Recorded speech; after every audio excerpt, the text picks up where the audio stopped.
자, 오늘도 우리 함께 하시는 모든 분들 주님의 이름으로 환영합니다. 우리 다 같이 찬송가 151장 우리 같이 찬송하시겠습니다. 151장입니다. 만왕의 왕 내 주께서. 151장 우리 같이 찬송하시겠습니다. 만왕의 왕 내 주께서 왜 고초당했나. 이 벌레 같은 날 위해 그 보혈 흘렸네. 십자가 내가 처음 볼 때에 나의 맘에 큰 고통 사라져 오늘 믿고서 내는 밝았네. 참 내 기쁨 영원하도다. 주 십자가 못 박힘은 속죄함 아닌가. 그 긍휼함과 그 은혜 말할 수 없도다. 십자가 내가 처음 볼 때에 나의 맘에 큰 고통 사라져 오늘 믿고서 내 눈 밝았네. 참 내 기쁨 영원하도다. 늘 울어도 그 은혜 다 갚을 수 없네. 나 주님께 몸 바쳐서 주의 일 힘쓰리. 십자가 내가 처음 볼 때에 나의 맘에 큰 고통 사라져 오늘 믿고서 내 눈 밝았네. 참 내 기쁨 영원함이라. 늘 울어도 그 큰 은혜 다 갚을 수 없네. 나 주님께 몸 바쳐서 주의 일 힘쓰리. 십자가 내가 처음 볼 때에 나의 맘에 큰 고통 사라져 오늘 믿고서 내 눈 밝았네. 참 내 기쁨 영원하도다. 아멘. 우리 같이 기도하시겠습니다. 하나님 감사합니다. 만왕의 왕이시오 만주의 주이시지만 그 높은 자리 버리시고 낮고 전하여지셔서 우리와 함께 계시며 우리의 죄와 우리의 고통을 짊어지고 십자가에 달려 돌아가신 주님 감사합니다. 저희가 그 은혜로 인하여서 살고 그 은혜로 인하여서 참 소망을 누리면서 살아갑니다. 하나님 주님께서 인도하여 주셔서 우리 마음속의 고통과 우리 마음속의 여러 짐이 주님의 십자가로 인하여서 오늘도 벗겨지고 주님께 맡기며 또 주님과 동행하는 가운데에 우리가 그리스도의 제자로서 아름다운 삶을 살기에 부족함이 없도록 인도하여 주시옵소서. 우리의 눈이 어두워졌다면 그 보혈로 씻어 주시어서 다시 한번 밝혀 주시옵시고 주님의 말씀을 듣고 주님의 음성을 들으며 오늘도 주님과 동행하는 기쁜 날 될 수 있도록 인도하여 주시옵소서. 영상으로 함께하는 사람들에게도 주님께서 살아계신 그 피 묻은 십자가의 그 증거를 날마다 보여주셔서 삶의 현장이 주님 앞에 예배하는 자리, 주님과 동행하는 자리가 되기에 부족함이 없도록 인도하여 주시옵소서. 시종을 주님 앞에 맡기며 살아계신 예수님의 이름으로 기도하옵나이다. 아멘. 자, 우리 성경 말씀 보겠습니다. 성경 말씀 사도행전 5장 12절에서 26절까지 보겠습니다. 사도행전 5장 12절에서 26절.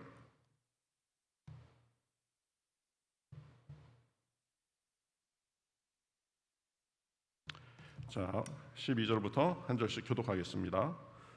사도들의 손을 통하여 민간의 표적과 기사가 많이 일어나매 믿는 사람들이 다 마음을 같이하여 솔로몬 행각에 모이고 그 나머지는 감히 그들과 상종하는 사람이 없으나 백성이 칭송하더라. 믿고 주께로 나아오는 자가 더 많으니 남녀의 큰 무리더라.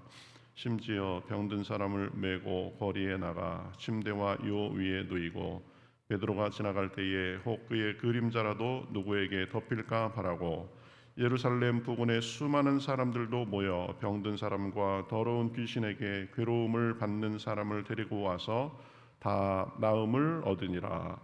대제사장과 그와 함께 있는 사람 즉 사두개인의 당파가 다 마음의 시기가 가득하여 일어나서 사도들을 잡아다가 옥에 가두었더니 주의 사자가 옥문을 열고 끌어내어 이르되 가서 성전에 서서 이 생명의 말씀을 다 백성에게 말하라 하매 그들이 듣고 새벽에 성전에 들어가서 가르치더니 대제사장과 그와 함께 있는 사람들이 와서 공회와 이스라엘 족속의 원로들을 다 모으고 사람을 옥에 보내어 사도들을 잡아오라 하니 부하들이 가서 옥에서 사도들을 보지 못하고 돌아와 이르되 우리가 보니 옥은 든든하게 잠기고 지키는 사람들이 문에 서 있으되 문을 열고 본즉 그 안에는 한 사람도 없더이다 하니 성전 말은 맡은 자와 제사장들이 이 말을 듣고 의혹하여 이 일이 어찌 될까 하더니 와서 알리되 보소서 옥에 가두었던 사람들이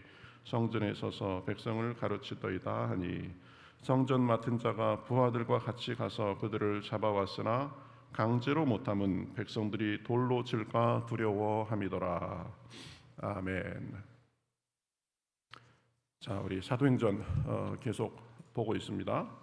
지금은 오늘 우리가 읽은 것은 우리가 보았듯이 이제 사도들이 계속 표적을 일으키고 또 초대교회의 역사가 왕성하게 일어나고 그러니까 사두개인들과 그 종교 지도자들이 당국이 그 사람을 잡아 가두고 그런데 또 하나님께서 또 기적적으로 옥에서 나오게 하시고 그러면서 이제 또 잡히게 되고 어떤 그런 것들에 대해서 쭉 얘기를 하고 있습니다.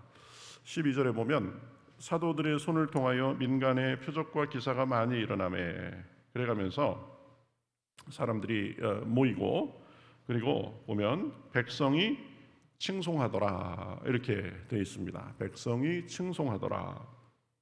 표적과 기사가 많이 나타나고 사람들이 열심으로 모이고 또 서로 그 자기의 소유를 주장하지 않고 그래가면서 좋은 모습을 보이니까 이제 초대교회 사람들이 모습을 보고 이 다른 사람들이 칭찬했다 이거죠. 그 교회는 사실은 다른 사람들에게 좋은 모습을 보여주고 해서 이 칭찬받는 곳입니다. 원래는. 자, 그런데 교회는 또 한편으로 보면 욕도 먹습니다. 왜 그러냐면 이게 영적인 면이 있기 때문에 이 마귀가 어쨌든 교회를 끌어내리려고 그렇게 하는 게 있는 거죠. 그래서 아직 그 영적으로 거듭나지 않은 사람들 그저 표면적인 모습과 어떤 꼬투리를 잡으려고 하는 그런 마음과 눈을 주고 영적으로 뭐 돌아서 있으니까 그렇죠. 교회 자체가 못마땅한 거죠. 그래서 이 복음을 모르고 눈이 가려져 있는 사람들에게는 우리가 어떻게 보면 좀 비정상으로 보이는 게 그게 어떻게 보면 정상입니다. 그렇죠? 눈에 보이지 않는 하나님 그리고 성경 말씀 그게 뭐 다다라고 얘기를 하고 너무 이렇게 우리의 주장만 하고 그런 것 같으니까 이 교회가 영적으로 아직 눈이 제대로 떠지지 않은 사람에게는 눈에 가시 같고 밉고 그런 거죠. 그리고 마귀가 이 복음이 진전되는 데에 가만히 있지 않습니다. 여러 가지 방해를 합니다. 그래서 교회에 대해서 좋지 않은 인상도 주고 또 뭐 요즘에 보면은 특히 그렇죠. 이 교회에 대해서 얼마나 사회적으로 이 거부감이 많은지 모르겠습니다. 그 거부감의 하나는 교회가 좀 잘못한 부분도 있습니다. 그렇지만 근본적인 거부감은 어떻게 보면 복음에 대한 거부감에서부터 나오는데 거기에서 교회가 좀 꼬투리를 준 면이 있죠. 근데 교회에 대해서 제대로 아는 사람들에게는 보면은 칭찬을 받아야 된다라는 것입니다. 그렇죠?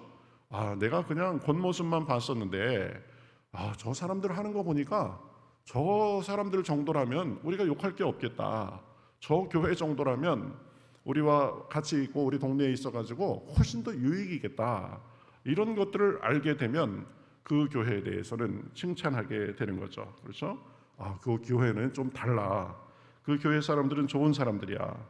그 교회가 우리 지역을 위해서 또 지역의 어려운 일들을 얼마나 많이 하고 그랬는데 이런 것들이 인식이 퍼져나가야 된다라는 것입니다.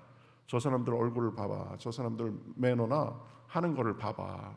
절대 보면 우리 지역에 해가 되는 사람들이 아니라 좋은 일 많이 하고 저 사람들은 어딘가 보면 표정이 밝고 유쾌하고 친절하고 그리고 배울 게 많아.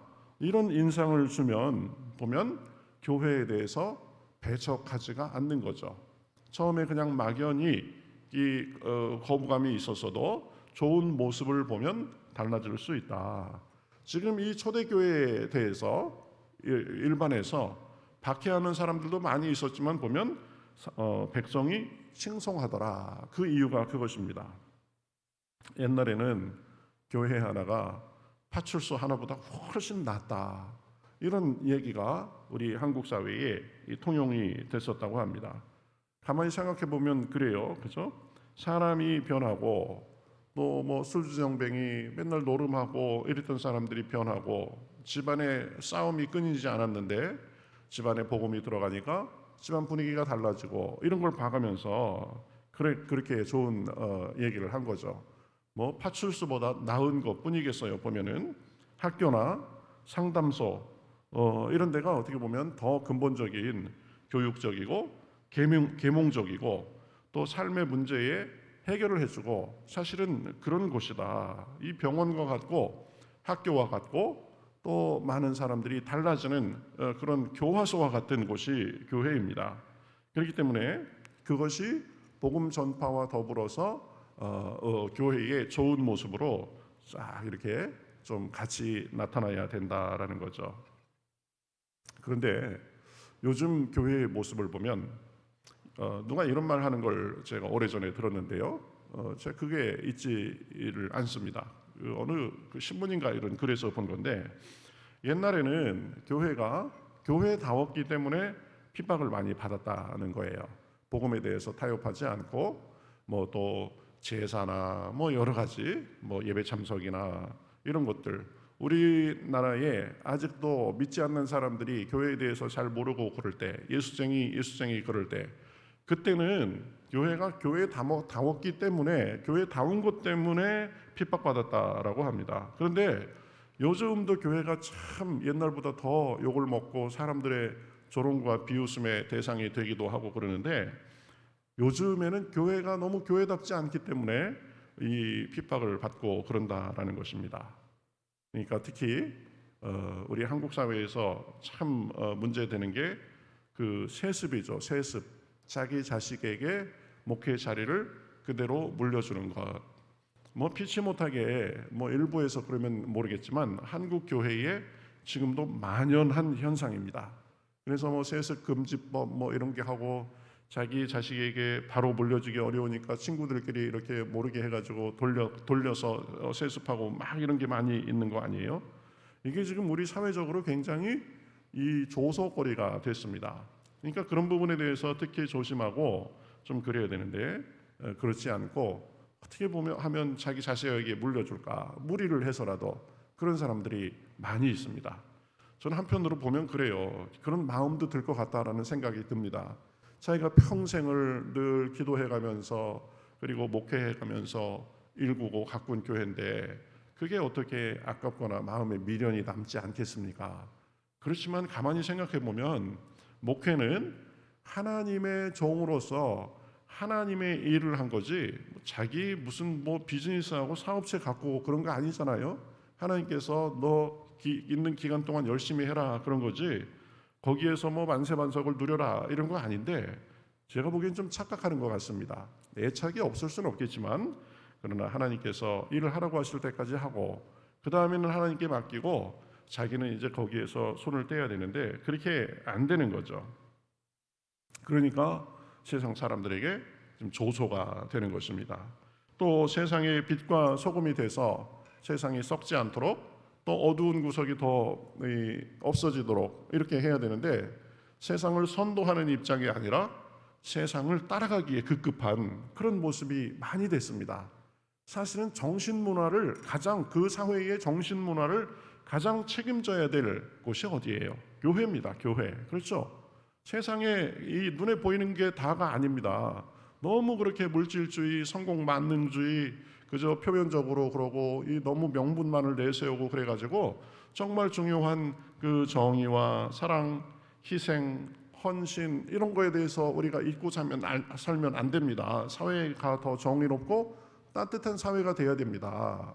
이런 식으로 교회가 앞서서 목소리를 내고 거기에 있어서 모범을 보여주고 그래야 되는데 교회가 세상을 선도하는 것이 아니라 교회가 세상을 따라다니기에 급급한 그런 모습이 됐습니다. 그게 세상 사람들에게도 다 보이는 거예요. 보면 그죠? 물론 물질도 필요하고 또 교회에 여러 유력한 사람들도 있어야 되고 그래서 성공하고 그 다음에 물질적으로 잘 되고 교회에 또 많은 그 헌금이 들어와서 교회가 할 수 있는 역량이 커지고 이런 자체가 문제는 아닙니다. 근데 왜 성공하는가? 왜 성장하는가? 이 부분에 대해서 교회가 제대로 가르쳐주지 않는 그런 면도 있습니다. 그렇죠? 그저 너 혼자 복 받아서 잘 누리고 잘 살아라. 거기에서 좀 더 나아가서 내가 잘된 것은 사회가 있기 때문이고 사회에 내가 빚진 게 있으니까 사회에 많이 빚을 갚아야 된다. 내가 성공했다고 해서 너 혼자 잘된 것처럼 그렇게 떵떵거리고 그렇게 다른 데를 돌아보지 않고 살면 안 된다. 이런 부분 잘 가르쳐야 되는데 그냥 개인의 성공하고 복받고 여기에서 멈춰버리고 그러니까 다른 사람들이 눈으로 보기에 교회가 저러면 안 되는데 이런 것들이 많이 있는 것입니다. 여러분 초대교회는 희생하고 섬기고 그래서 그런 모습이 자연스럽게 나타나서 칭찬받는 교회였다. 우리도 그래야 된다라는 것입니다. 내가 왜 잘 돼야 되는가? 우리 교회가 왜 잘 돼야 되는가? 그저 내 손에서 우리 교회 손에서 그냥 우리끼리만 좋아하고 우리끼리만 누리기 위한 것이 아니고 나만 누리기 위한 것이 아니다. 그걸 통하여서 사람들에게 나누고 선한 영향을 주기 위해서다라는 것을 분명히 우리가 생각할 필요가 있습니다. 초대교회는 어쨌든 사람들에게 칭찬받는 교회였다. 그러니까 14절에 보면 자연스럽게 사람들이 이제 그 교회에 더 가까이 하는 거죠. 14절에 보면 믿고 주께로 나아오는 자가 더 많으니 남녀의 큰 무리더라. 성령과 복음의 역사가 왕성하고 또 성도들의 좋은 모습을 보여가지고 사람들이 칭찬할 정도가 되고 그러니까 이 교회에 사람들이 모이고 교회가 점점 왕성하고 그런 결과로 이어지는 것입니다.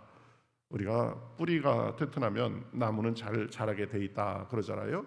교회도 복음이 잘 전파되고 교회가 교회다운 모습으로서 하나님께 영광 돌리고 사람들에게 칭찬받고 그러면 교회는 자연스럽게 부흥하게 돼 있다라는 거죠.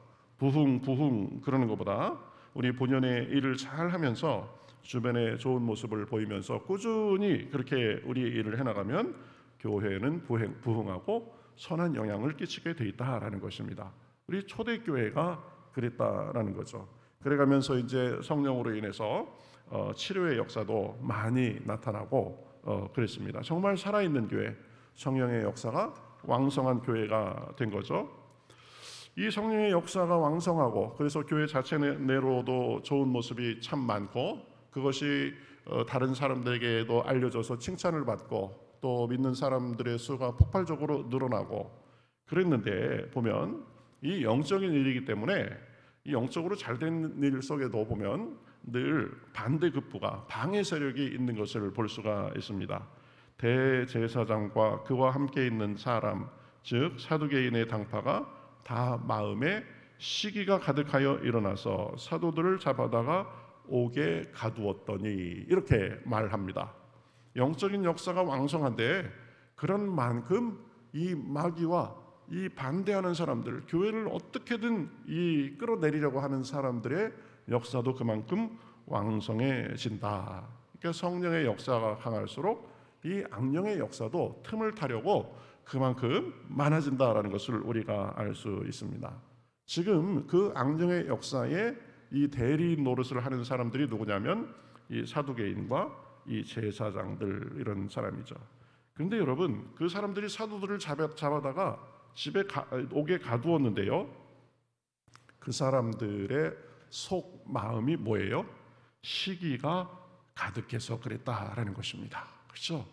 뭐 겉으로는 너희가 뭐 전하지 못할 걸 전한다 뭐 그래가면서 아주 말은 거창했지만 진짜 속의 동기는 뭐예요? 시기심. 저들이 우리보다 더 잘 돼. 그러니까 그게 막 질투가 나고 그런 거죠. 이 참 명색이 대제사장이고 또 종교 지도자라는 사람들이 하나님의 뜻이 뭔가 이런 거에는 관심이 없습니다. 그저 시기심에 이끌려서 옳고 그름은 아랑곳하지 않고 어쨌든 그저 지금 저 사람들이 불길처럼 막 번져가니까 저 불길을 어떻게든지 꺼야 된다, 그 생각밖에 없었습니다. 그 마음의 동기가 뭐다? 시기심이다. 시기심. 그래서 자기들의 권력을 이용해 가지고 사도들을 다 잡아다가 옥에 가두고 그랬습니다. 여러분, 우리도 보면 이 시기심 그리고 다른 마음의 노예가 돼서 이 악에 이끌려서 그렇게 우리도 모르는 사이에 그래서 그렇게 쓰임 받을 수 있다라는 것입니다. 시기심, 공명심, 나의 어떤 사적인 욕심, 이런 것에 사로잡히면 이 사람도 추해지는 거죠.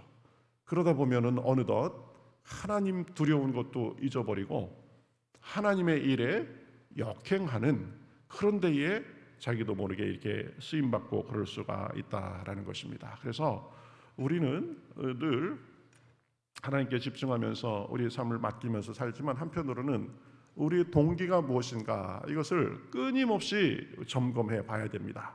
내가 이것도 하려고 하고 이렇게 하려고 하고 저렇게 하려고 하고 이것은 피하고 또 이것은 취하고 그렇게 하려고 하는데 그것의 동기가 뭐냐라는 거죠. 하나님께서 보시기에 떳떳하지 못한 마음이 있는가, 하나님의 마음에 역행하는 내 동기가 있는가, 이것을 끊임없이 살펴보고 정화시켜야 된다라는 것입니다.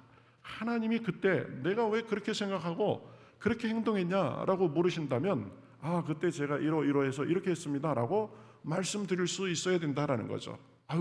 그 사람 하는 거 보니까 꼴 보기 싫어가지고요, 전 그거 이외에 생각도 안 했습니다, 이러면 곤란하다라는 거죠. 그때는 제가 눈이 어두워가지고 이 하나님의 뜻에 대해서 분별할 시간을 갖지 못했습니다, 이렇게 말하면 하나님 앞에 조금은 우리가 좀 머쓱하게 되는 거죠. 그러니까 늘 보면 내가 시기심에 사로잡히지는 않았는지, 미워하는 마음에 사로잡혀가지고 내 행동을 그러한 동기에서 하지 않았는지 끊임없이 살펴봐야 된다라는 것입니다. 이 사두개인들, 이 사람들 종교적으로 지도자들이었었고 대제사장들이었는데 그만 그 사람들의 속마음을 보시는 하나님께서 보시니까 그 사람들 동기는 결코 좋은 동기가 아니었다라는 거죠. 속에 시기가 가득해서 그랬다라는 것입니다.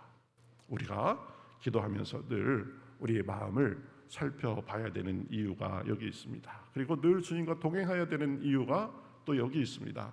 세상에 살면서 어려운 일 많고 힘든 일 많고 그래서 내 힘으로 살기 어려운 그런 부분이 있어서 주님과 동행하면서 주님의 음성을 들어가면서 또 주님께 감사하면서 살아야 되는 부분도 있지만, 또 하나는 우리가 부지불식간에 우리의 마음에 잘못된 것이 들어와서 우리가 나쁜 것에 이끌려서 생각하고 판단하고 행동할 수 있다라는 것입니다. 그래서 늘 주님 안에서 우리의 마음을 비춰보고 주여 우리의 마음을 정결하게 하여 주시옵소서, 이런 마음을 가지고 살아야 된다라는 거죠. 자, 오늘은 두 가지를 살펴봤습니다. 초대교회에 복음과 성령의 역사가 왕성해가지고 사람들이 모이기에 힘쓰고 성령의 역사가 많이 일어나고 좋은 모습 보이고 그러니까 주변 사람들에게 칭찬을 받고 그랬다. 우리 교회도 그러할 수 있기를 바라겠습니다. 우리 주변에도 더 좋은 일 많이 하고 또 우리가 지역에 정말 등대 역할을 하고, 그래서 우리 지역에 있는 사람들을 많이 구원하고, 또 영적인 일뿐만 아니라 사람이 살면서 필요한 일, 우리가 기여할 일이 있으면 우리가 기여하고 그렇게 해야 되겠다라고 생각합니다. 또 하나, 우리의 행동의 동기가 무엇인가? 대제사장들 시기심에 가득해서 그것이 성령의 역사인지 뭔지 그런 분별할 마음도 갖지 않고 사도들을 옥에 가두고 핍박했습니다. 우리도 부지불식간에 그러한 마음으로 행동하지 않도록 주여 제 마음을 잡아주시옵소서. 그럴 때에 오늘도 주님께서 우리에게 은혜를 주시고 우리의 걸음을 더 아름답게 잡아주시는 줄 믿습니다. 우리가 향기 나는 사람이 되고, 또 우리가 주님께서 보시기에도 선한 동기로서, 그래서 하나님께서 보시기에도 아름답고 우리 삶에 아름다운 열매들이 풍성하게 맺게 해 주시는 줄 믿습니다. 오늘도 기도할 때에 우리의 욕심을 버리고 우리의 연약함을 버리고 성령께서 인도하여 주시옵소서. 성령께 우리의 삶을 맡기고 할 때에 오늘도 성령으로 충만하게 해주시고, 초대교회의 그 좋은 모습들이 오늘 우리가 사는 이 순간에 우리에게 나타나게 해 주실 줄 믿습니다. 그러한 은혜가 풍성한 시간 되시기를 주님의 이름으로 축복합니다. 자, 325장 우리 같이 찬송하겠습니다. 예수가 함께 계시니. 325장입니다. 예수가 함께 계시니 우리 같이 찬송하겠습니다.